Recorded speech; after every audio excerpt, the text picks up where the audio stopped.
Това е посланието ми днес. Хруптенето на коричката.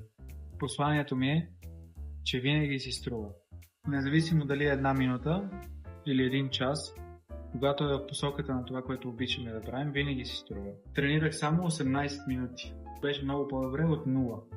И деня ми тръгна много по-добре. И е много важно да си струва.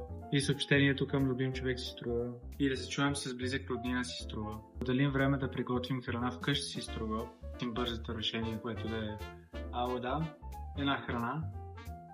Добре, за хляба мога да ви споделя, че се познава по хруптенето на коричката. Рататуй. Чувате ли? И Оливър е така. Хора или ситуации, или самите вие ще се питате дали си струва. Но истината е, че винаги си струва. Дори да направим грешка си струва.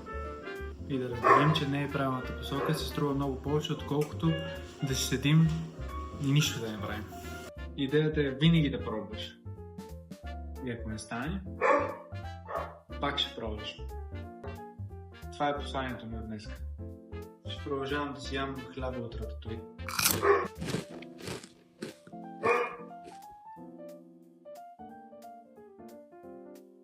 Имам си личен фотограф.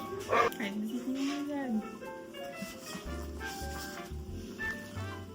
Личния фотограф и неличния фотограф.